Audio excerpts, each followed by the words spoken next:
Cycling. It's an activity that's been around for decades, with the practice first emerging in the late 19th century when the unique transport technology was introduced.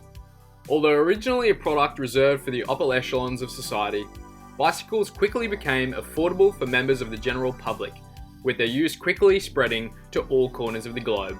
To date, the common bicycle is the most numerous model of any kind of vehicle, and continues to be enjoyed by billions to get from A to B.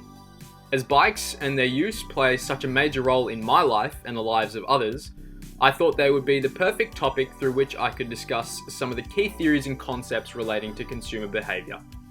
First and foremost, I want to look at the way in which consumers' motivations and values influence their behaviour as far as cycling is concerned, as these serve as the building blocks upon which all subsequent behaviours are typically based on. As it's understood, there are two categories of need that can be experienced by an individual, being hedonic and utilitarian.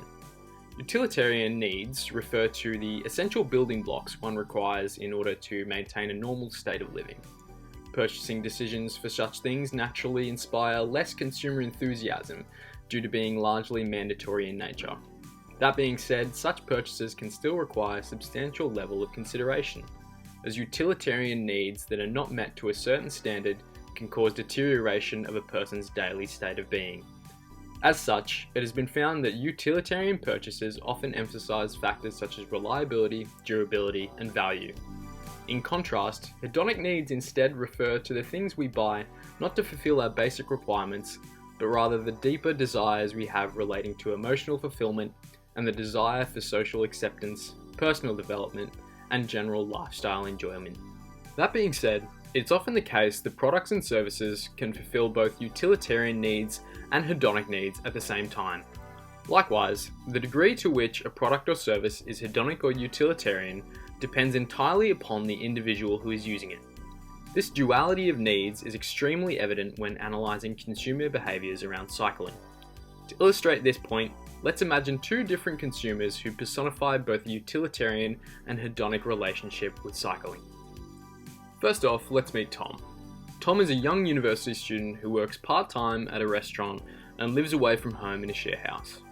Because of his study workload, Tom can only work a certain amount of hours per week and also has to pay rent, making discretionary expenses a rare luxury. Tom also doesn't have a car and relies on his bicycle to get both his university requirements and work commitments sorted. Through this lens, we can see that Tom's relationship to cycling is highly utilitarian, as it is both a means through which he can keep travelling costs low while maintaining his work-study balance. Because Tom relies on his bicycle to achieve his daily tasks, the factors that would have motivated his initial purchasing decision would have been highly practical in nature. As such, Tom's main considerations when buying his bike related to factors such as reliability, longevity, ease of repair, and comfort in day-to-day use. In contrast, let's take a look at Lucy and her relationship to cycling. Lucy is a semi-retired businesswoman who does occasional consultancy work. She lives with her husband and spends her free time engaging in social leisure activities, one of which is cycling. Lucy loves the activity and considers it to be her primary form of exercise. She's a member of a local cycling club and has even competed in a number of racing events. Lucy rides a top-end road bike, which she spent many months researching before purchase, and has fitted it out with a number of accessories that enhance her rides and analyse her performance on the bike. When making these purchases, Lucy was very much concerned with how these products would enhance her performance on the bike and allow her to take her riding to the next level. Given this information, we can see that Lucy's relationship to cycling is far less utilitarian, as Lucy does not require the activity to meet her daily requirements of her life. Her needs do not meet these criteria. Instead, Lucy's behaviour is far more reflective of her hedonic engagement with a product. By using her bicycle to achieve personal fitness, social connection, and recognition in the field of cycling, Lucy is demonstrating the way in which products like bicycles can be meaningful additions to the emotional and social lives of individuals beyond their basic requirements. As mentioned previously, it's often the case that people exemplify a mixture of hedonic and utilitarian needs when interfacing with products or services. Such is the case for me in my everyday life. I personally own two different bikes, each of which meets a different type of need on the consumer spectrum. First is my flat handle bike. This is what I would refer to as being my getting around bike, as it's super easy to handle, can be ridden all day comfortably, and also has a storage rack in the back for taking things around with me. This makes it a great transport option for when I want to avoid using my car while also being able to take some things with me. Because of the practicality of this bike, my relationship to it is more so utilitarian than it is hedonic. This is not the case for my other bike, which is a lightweight road bike I inherited from my dad. This bike is the one that I use the most in my day-to-day life and is primarily employed as a form of exercise. I love to be physically active in my spare time and really enjoy pushing myself in exercise endeavors. As such, I go for about 3 significant rides a week, which I track on my Garmin watch in order to monitor my progress and performance. Also share my rides with friends on Strava, which is a social media platform based around exercise. Although none of these things are essential to my day-to-day life, I do find them to be immensely rewarding, as they give me something to look forward to, strive for, and just work towards week to week. The social connections I make through this form of cycling also enhance my life and give me things to discuss with others.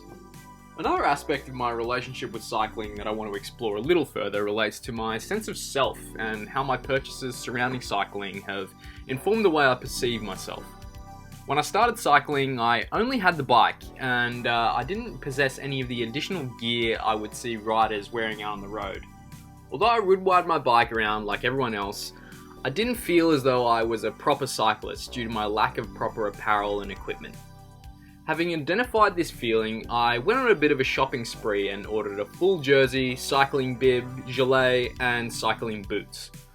Although they were simple purchases, these items made a big difference in how I felt about myself and my relationship to cycling. I no longer felt like someone who sometimes cycles. I was now a proper cyclist and felt comfortable presenting myself as such to others. What this experience evidences is the several facets of the extended self framework, whereby the products I amass in my everyday life represent different elements of myself as an individual. According to this framework, the extended self exists at an individual, family, community, and group level. Prior to riding my bike, I didn't see myself as being a cyclist and did not identify as such at the individual level. However, as I started to go on rides, this facet of my individuality started to emerge. To bolster this extended self and solidify my self-perception as a cyclist, I purchased a number of products typical of the archetype I was trying to emulate. With this personal reassurance, I was able to have confidence in my ability as a cyclist and became comfortable presenting this extended self at the group and community level with my cycling club and close riding buddies.